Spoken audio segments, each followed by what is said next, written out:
Music, indeed, it lift up our spirit, part of our worship. So, in behalf of the MCCC, we would like to extend our deepest sympathy to Marisol. I know it's not easy, to lose a loved one. That's your dad, brother. Yes. Okay. Huh? Yes. Di pa tapos? Okay. And we would like to welcome everyone for today. Show your beautiful faces. And then Ate Norma, I think you can introduce to us your guest, your visitor. Pastor. Oh, okay, it's here. It's my friend. Yeah, Juliet Conway and Glendon Conway. Welcome. It's a Filipina, Pastor. Yes, yes. Okay.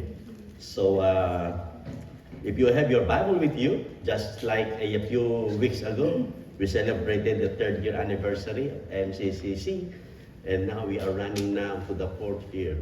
Okay, so looking forward. So our topic, our theme for this month is about mission.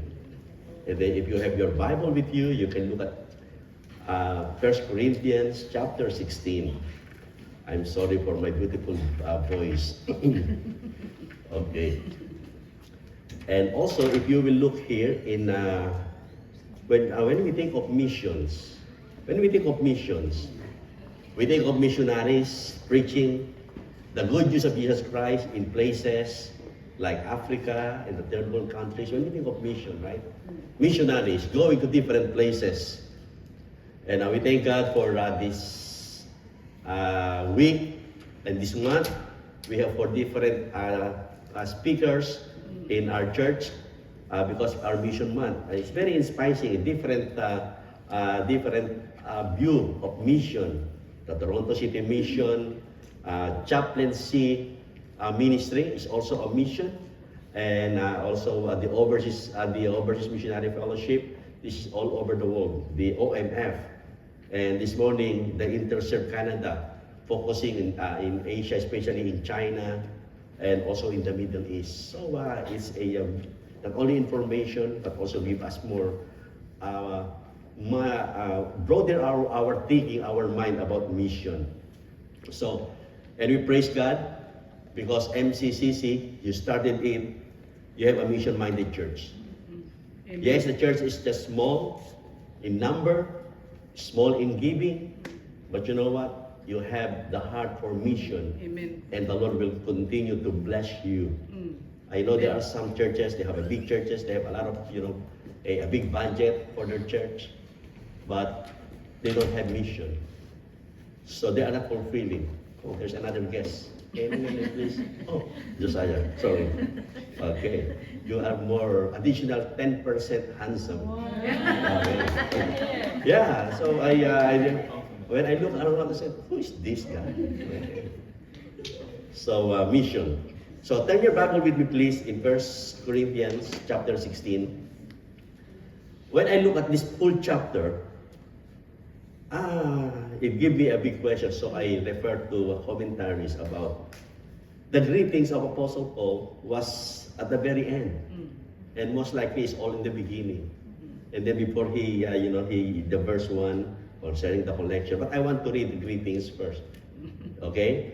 Because some theologian, they said, Apostle Paul, he has a secretary. He dictated some of his writings, and then someone is writing for him.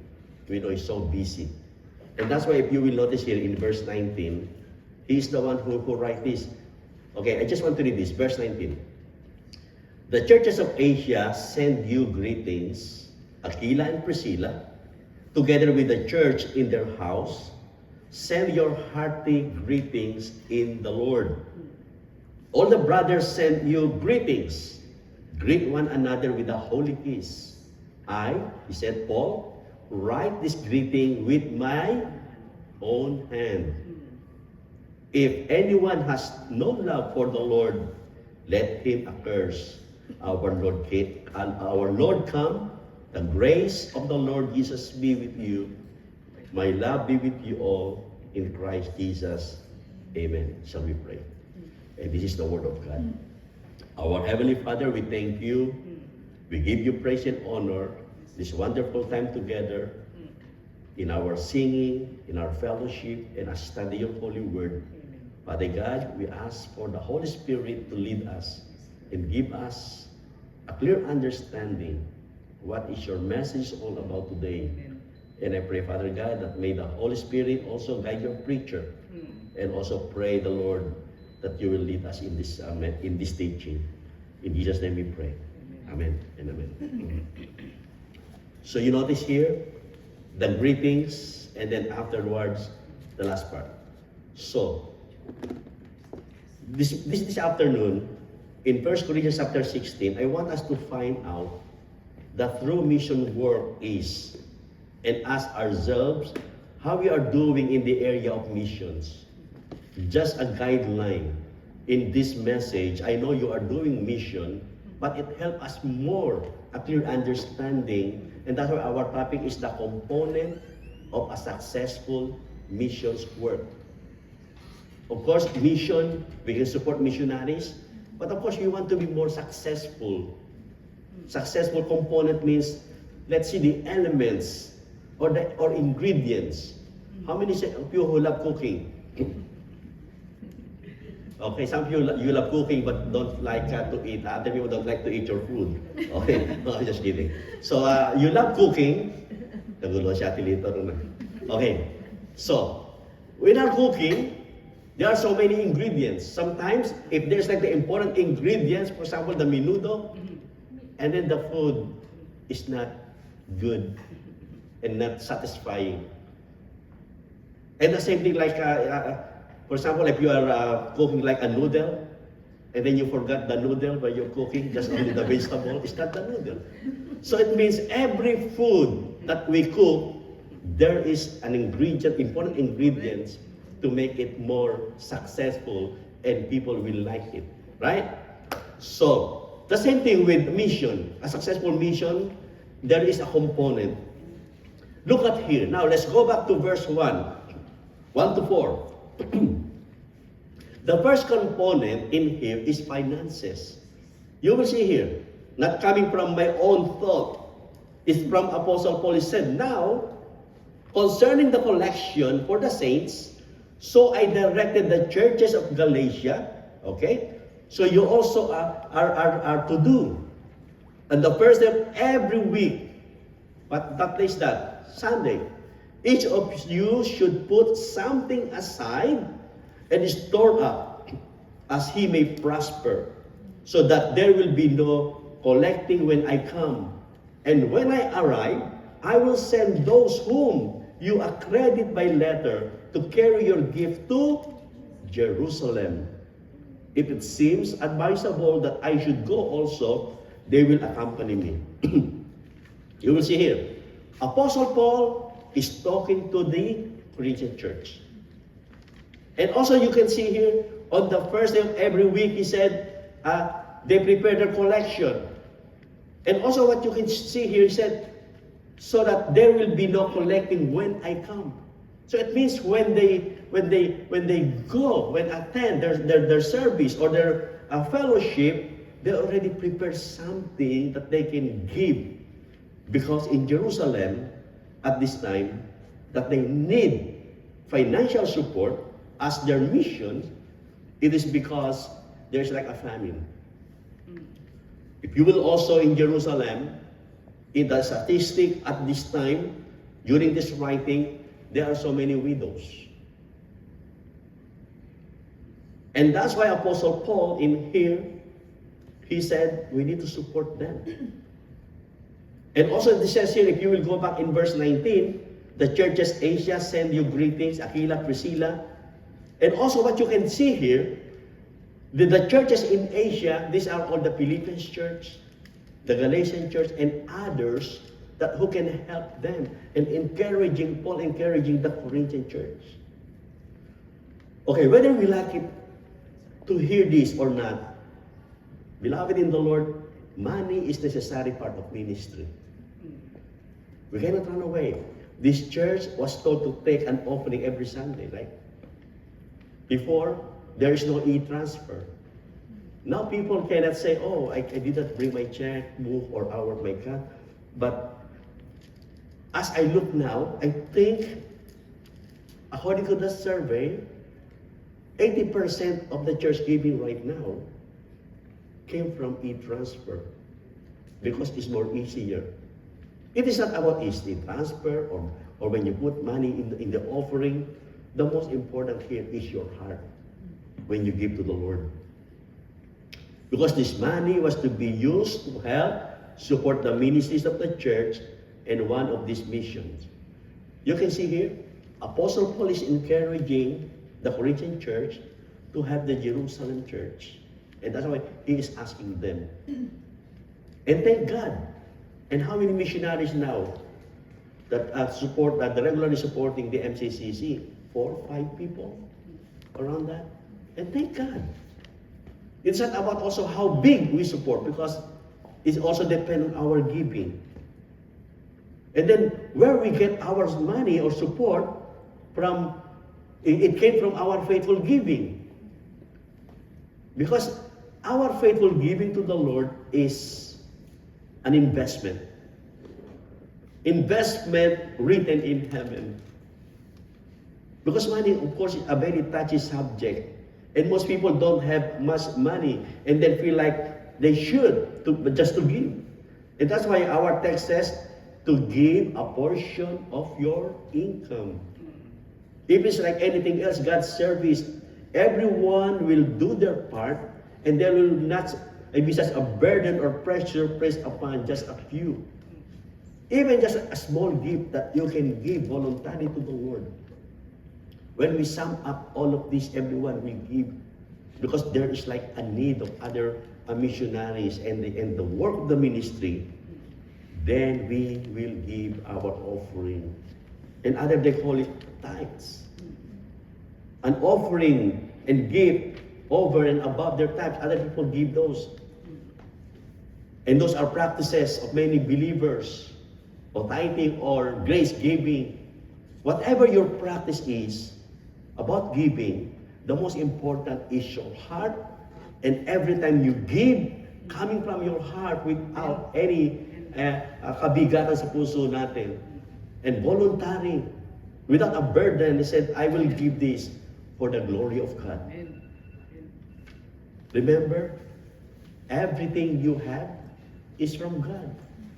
Your family, my car, everything that I have comes from God. And God wants you to give, but He wants you to give with a cheerful heart. A cheerful heart here, they use the original word is hilarious. It means you are happy to give. And for those of you that God has richly blessed financially, He wants you to use that blessing to bless others. Amen. We are talking here about finances. Aside from our talent, we give our talent to the Lord. And this one is the more the Lord blesses us. And of course in our church, in Mississauga, I encourage the parents to teach their children how to give. To teach them. Because it's so important. We don't want to miss the blessing from the Lord. Because when we give, we have more blessing that comes from God. Amen. Amen. Because He blesses us so more. I'm not talking about prosperity gospel. I'm praying about what the Bible says. In Matthew 6:30, He said, seek first the kingdom of God and His righteousness. He said, and all these things shall be added unto you. God will give us more blessing. Amen. So that's the first component of mission. I want to encourage you to continue to support missionaries. And also faithfully give your offering to the Lord Sunday after Sunday. Amen. Sometimes it's more difficult to give when you have much. For example, like Josiah, if you have $10, right? If you would practice tithing, you will only give $1. Easy, right? If I have 1,000, then I will give 100. It's like very difficult to give now, right? So the most important here is you know the importance of giving, and you give it to the Lord, and you know the purpose, and you know you are part of the church community, a family of MCCC that you can help. Yes. That's the first component. Second component, let's jump on verse 5 to 12. This talk about the second component is faithfulness. You will see here what Apostle Paul said. I will visit you after passing through Macedonia. So he walked from south to west and to north. He said, passing through Macedonia, for I intend to pass through Macedonia, and perhaps I will stay with you or even spend the winter. Oh, there's winter. So that you may help me on my journey, wherever I go. For I do not want to see you now just in passing. What Apostle Paul said, I hope to spend time with you. If the Lord's permit, I will stay in Ephesus until Pentecost. I look at the calendar, in the Jewish calendar, it comes about May, June. So if it is winter time, so he will stay at least 6 months. For a wide door for effective work has opened to me, and there are many adversities. In verse 10, when Timothy comes, see that you put him at ease among you, for he is doing the work of the Lord as I am. So let no one despise him. Help him on this way in peace, that he may return to me, for I am expecting him with the brothers. Verse 12. Now concerning the brother Apollos, I strongly urge him to visit you with other brothers. But it was not at all his will to come now. He will come when he has opportunity. You will see here. It takes people that will to be faithful to God in their calling. Apostle Paul also endorsed Timothy. And also our text says there are men and women in the congregation who were faithful. Faithful, you will see Apostle Paul, at that time they are just using like walking in their journey. And then to send the message, they don't have cell phone. Okay, I'm now here, stop over in Macedonia. Nothing. When they talk to each other, before they reach the place, they already sent a message prior, and then someone probably go there and said, Apostle Paul is coming here in Macedonia. And even those people saw how difficult the communication, but their faithfulness to the work of the Lord, they continue it. Amen. Our work in Mindoro, and then Brother Kay and Sister Celia, they'll be leaving on Thursday. And the work is very fruitful. The work of the Lord is not easy. But we thank God for these people, for them, who are faithfully serving the people in Abra de Ilog, in Mindoro. And I thank God for the fruit of their labor.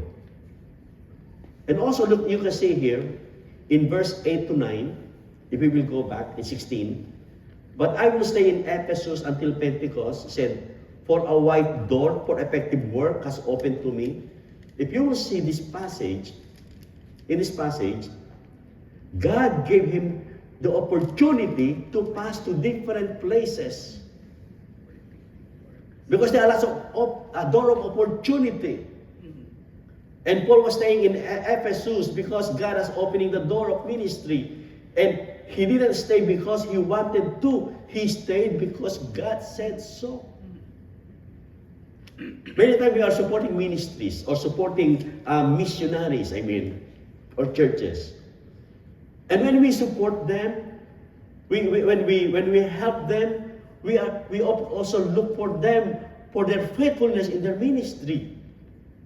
Our speaker this morning, Richard Kunisny, we have been in partners in the ministry for 28 years. And we thank God, and he's soon be retiring. He is now the current national director of Interserve Canada. And we thank God for His faithfulness. Before they are working in Indonesia, they know the culture. They spoke or speak fluently the Canadian language or dialect. And because they came back here in Canada, because the wife, Kathy, he has an issue of his lungs, lung problem at that time. If he will not come back here in Canada, she will die because it's acute issue. And we thank God for that wisdom, and God used him in Indonesia, and also He used here in Canada. Faithfulness is important in the ministry.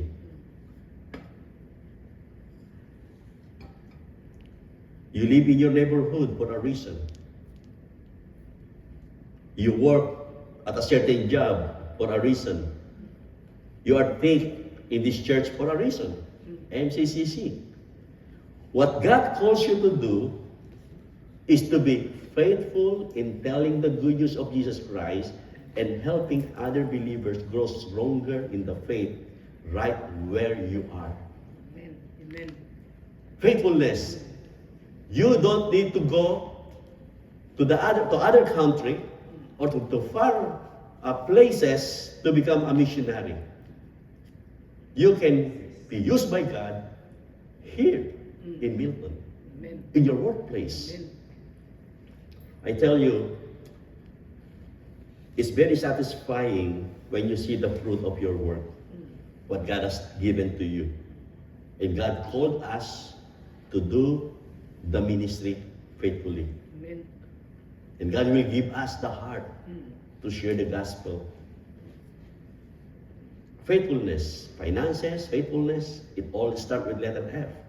And then let's jump to the next point, the third component. Of course, in the mission, faithfulness is so important.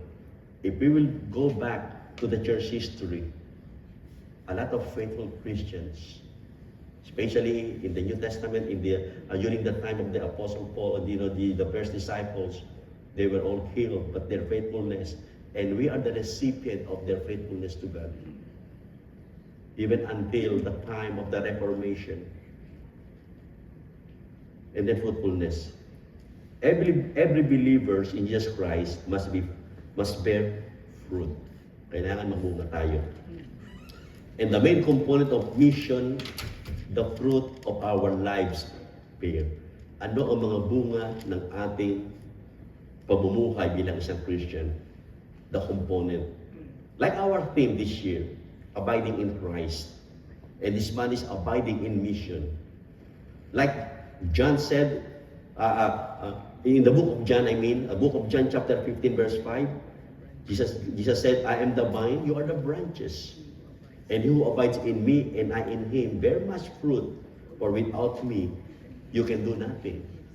So God is expecting to all the believers to have fruit. For example, like summertime is coming. I started now, the potato to put now on the indoor, on the soil. So now I'm waiting for them to have leaves and then transfer it outside. I'm not doing that just for the sake of planting. I'm expecting on summertime that I will harvest more potato leaves. Yeah, that's why I planted it. When you planted something like bearing fruit in your backyard, you're expecting to have a harvest.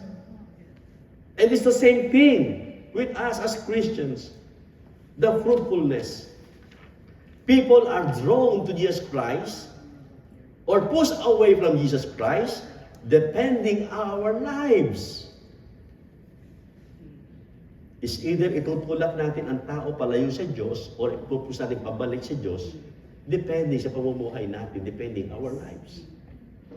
And how does the world know we are believers in Jesus Christ? Our church, in many places, we planted churches. Like in MFBC, we planted different churches and helped in partnership in other churches. Look at here in Matthew 7:15, before we proceed to verse 13 and 14 of 1 Corinthians. In Matthew 7:15-23, Beware of false prophets who come to you in sheep's clothing, but inwardly are ravenous wolves. You will recognize them by their fruits. Are grapes gathered from the thorn bushes, or figs from the thistles? So every healthy tree bears good fruit, but a diseased tree bears bad fruit. A healthy tree cannot bear bad fruit, nor can diseased tree bear good fruit. Every tree that does not bear good fruit is cut down and thrown into the fire. Thus you will recognize them by their fruits. We are not talking salvation here, because other people, their context here, oh, if a Christian is not bearing fruit, he will be thrown to hell, to the fire. No, it's just like literal. It's just literal that, and that is true, right? If like that, if you're a tree and then like branches you carry and then into the fire, because it's nothing, it's useless. But for us as Christians, the same thing. We are talking about the works. We are talking about the fruits of the believer. And what kind of fruit you should live to bear as Christian. Of course, we can go back to Galatians. Apostle Paul said in 5:22-23, the fruit of the Spirit is love, joy, peace, patience, kindness, goodness, faithfulness, gentleness, self-control. Against such thing, there is no law. This must be the fruit of the believers, so that we will be able to be a fruitful, and we have fruit in our lives. Because mission isn't just overseas. It's not just overseas. In fact, we are sitting right in the middle of a mission field. And guess who are the missionaries? Are you and me. In your workplace, you are missionaries that God sent to you. So, look at the passage here. Go back to our main text. In 1 Corinthians 16:13-14, Apostle Paul says here, be fruitful, be watchful, stand firm in the faith, act like men, be strong. Let all that you be done in love. Now I urge you, brothers, that you know that the household of Stephanas were the first converts in Achaia, and they have devoted themselves to the service of the saints. Be subject to such as this, and to every fellow workers and laborers. I rejoice at the coming of Stephanas and Fortunatus and Achaeus, because they were made up of your absence, for they refresh my spirit as well as yours. Give recognition to such people. These are the fruit of their labor. They mention all the names. Do you know what in MFBC in Mississauga? Since last year, about summertime, there is a new believer who comes to church every Sunday. It's very seldom that he is absent. He's coming from Colorado. From Colorado, he flew every Sunday to attend the church. But this morning, he's not there, but he sent the greetings. And then first week of February, I sent the invitation, altar call during the worship, and he accepted the Lord. Last Wednesday prayer meeting, their family friend received a text from him, and he said, I want to be baptized. He wants to follow the Lord in believers' baptism. And these are the fruit of our labor in the Lord. We are so many thankful to God for those Christians in MCCC, your faithfulness, and you see the fruit of your labor. And sometimes you are still waiting for the fruit. You know what is the difficult areas in our lives? For example, like when every time I planted like tomatoes, when I look at tomatoes like in our backyard, I saw the flowers. There's like a small like this, like a round one, until it's growing and growing, and become bigger and bigger, and then harvest time. In terms of harvest, Atenida is responsible for harvest. I don't like to harvest, actually. Because there are, especially those grape tomatoes, it's difficult to harvest, and Atenida is a lot of patience to do it. So we are so glad the testimonies of our fellow believers. Amen. We thank God for all these fruits. Your labor is not in vain in the Lord. Amen. So these are the essential, these are the important components of MCCC missions. The finances, the faithfulness, and also the fruitfulness. It will be a fruit of our labor. Sometimes our labor is not yet, or the fruit, we haven't seen it yet. Pagpatuloy lang tayo. In due season, we will reap. Last thing, another testimony about the fruit. We have a brother in the Lord in MFBC, and then he said, Pastor Lino, I'm going to the Philippines, but I have a burden that our family members will hear the gospel. So when he was there, he set up the virtual in their sala. These are all the pure Chinese family. His siblings, in-laws, even his mom and the children were there. And then I was on a virtual, I shared the word, Matthew chapter 4, I still remember that. And then when I shared the word, and I sent the invitation, who want to accept the Lord Jesus Christ, almost all of them accepted Jesus Christ. Amen. I think 5 years ago. And one thing that I am happy that the gospel is genuinely in their heart. They are attending now church in CCF Cebu, attending the church. Wow, praise the Lord. When we see the fruitfulness of our labor, we are very thankful to God. And that's why Apostle Paul said here, in the give recognition to such people. And also he want them, and you see here also, in the previous verses, he said, when Timothy comes to you, treat him the best treatment that you can do. Offer him something special. Because the laborers are few, and the harvest is still so big. What is the final challenge for us in this message? Christians, we are called to serve faithfully. Right here in MCCC, we are all called. We are all called to serve faithfully. You may be the New Testament Isaiah. A couple of weeks ago, I shared this message in our prayer meeting. In Isaiah chapter 6, verse 8, he said, I heard the Lord's voice saying, whom shall I send? And who will go for us? You know, as Isaiah said, here am I, send me. He volunteered to the work of the Lord, and God used him. Because Christian, what kind of fruit is your life bearing? You can volunteer to the Lord. Lord, I want to volunteer to be a soul winner, to evangelize, because this is my mission field here in Milton. If you are here today, your life be totally changed today, you need Jesus. If you want to have the train in your heart, and open your heart and humble to the Lord Jesus Christ. Shall we pray? Father God, we thank you and we praise you for your word today. Indeed, Lord, mission. The mission of the church is missions. And thank you, Father God, for MCCC.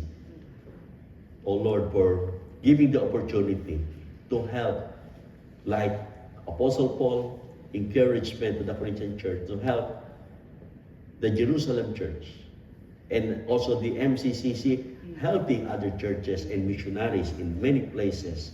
Thank you for using them. And Father God, I pray that you continue to give us a heart for the lost, and continue to help us, oh Lord, to be faithful not only in our service, but also in our giving. In order for us, oh Lord, that we can support more missionaries.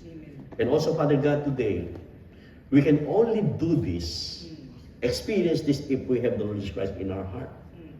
So this evening, as we continue to pray, maybe you will say, I don't know about Jesus in my heart. I don't know about mission.